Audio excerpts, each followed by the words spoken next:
Vas-y. Sud Radio, comment va la planète? Bonjour Maradaï Tabouche. Bonjour Jean-Marie. Réalisateur de la série Sale temps pour la planète, c'est sur France 5. Alors chaque week-end sur Sud Radio, vous nous faites rencontrer ceux qui vous remontent le moral dans la lutte contre le changement climatique. Et ce matin, on rencontre des Corses qui préparent le tourisme de demain. Allez, je vous emmène Jean-Marie à 2 pas de Porto Vecchio pour une expérience inédite. Imaginez le décor.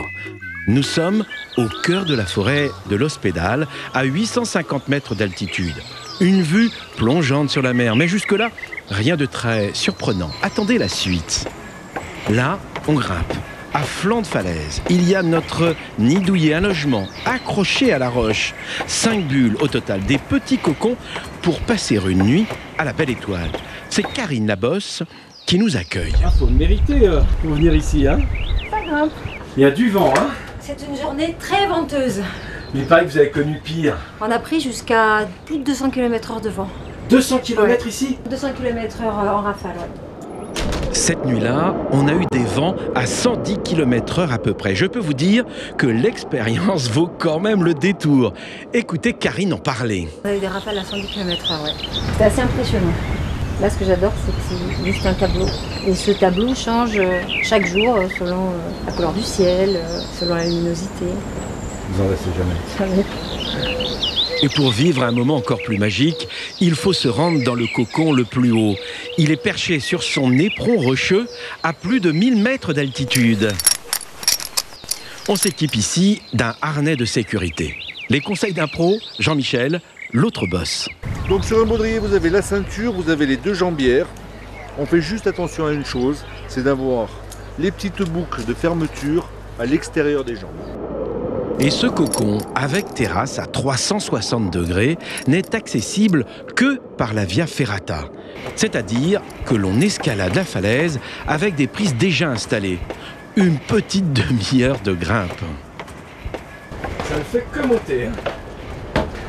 C'est typique de la Corse. 360 degrés. Ouais, avec la mer en face. On a tout le golfe de Porto Vecchio jusqu'à la Sardaigne qu'on voit en fond. Et de l'autre côté, le lac de l'Ospedale. Et nous voilà à l'abri du vent, dans notre petit cocoon. On a beaucoup de demandes en mariage. Ici? Ouais, des demandes à mariage, des anniversaires. Incroyable. Comment vous avez imaginé ce concept? Au départ, c'était vraiment une alternative à un tourisme de masse ou à un tourisme traditionnel comme on les connaît. Et c'était pouvoir permettre à chacun de vivre une expérience immersive complètement donc dans la nature. Donc en dehors de toutes les considérations météorologiques, comme on le voit aujourd'hui, on a beaucoup de vent, mais on peut également avoir de la pluie, on peut avoir de l'orage, on peut avoir une magnifique pleine lune, on peut avoir un énorme soleil ou un brouillard complet. C'était vraiment voilà, le fait d'être dans cette nature au milieu des éléments. Mais on ne choisit pas. On ne choisit pas. Si on réserve, C'est la surprise. Une expérience en immersion sans chichi, dans un cadre idyllique avec les oiseaux, les animaux et le ciel étoilé. On a le sentiment d'être posé sur un nuage. Ça, c'est l'altro cielo. Altro cielo parce que c'est l'autre ciel. Ce qu'on peut le voir, en fait, on est complètement sous la voûte céleste.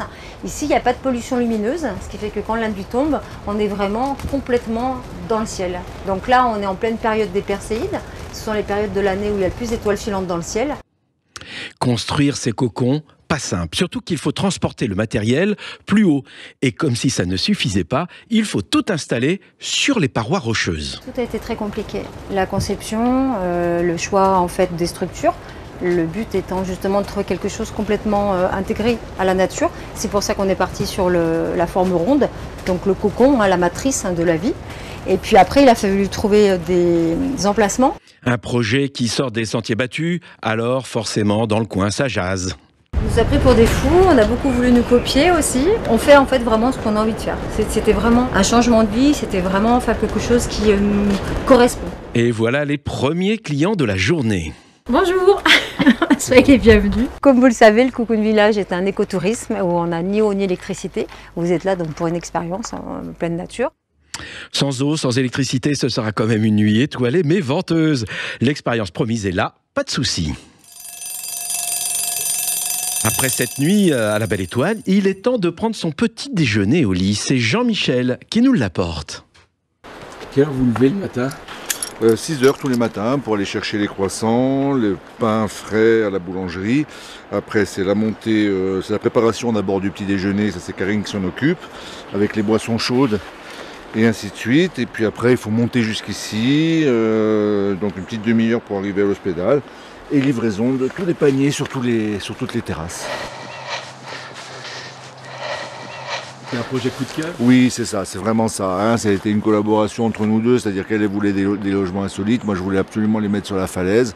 Donc ça a été de longues discussions à savoir quoi, comment, pourquoi, et ainsi de suite. Et puis on a fini par s'harmoniser sur des différents spots plus ou moins accessibles. Hein. Certains avec une accessibilité très facile, d'autres avec une accessibilité très complexe comme celui-là. Voilà.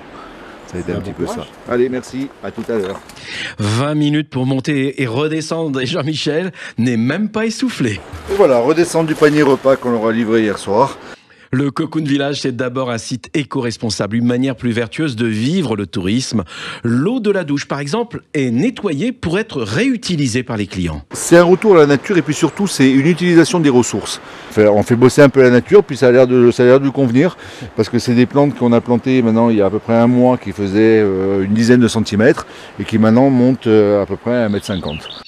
Et la nature fait le job. Un tourisme durable, loin du tumulte des stations balnéaires, et en prime les oiseaux qui chantent au réveil. Une belle expérience que je recommande, Jean-Marie. Bon, c'est pas tout. Il faut redescendre de là-haut. Pas le choix. C'est en tyrolienne que l'on rejoint le plancher des vaches à la semaine prochaine pour de nouvelles aventures de tourisme intelligent. Bah écoutez, merci beaucoup Morad Aïtabouche. On vous laisse retourner dans votre cocon, tout simplement. Puis on vous retrouve dimanche prochain sur Sud Radio. D'ici là aussi, je rappelle qu'on peut retrouver tous vos documentaires Ça a le temps pour la planète, notamment sur les sites de France Télévisions. À bientôt. À bientôt.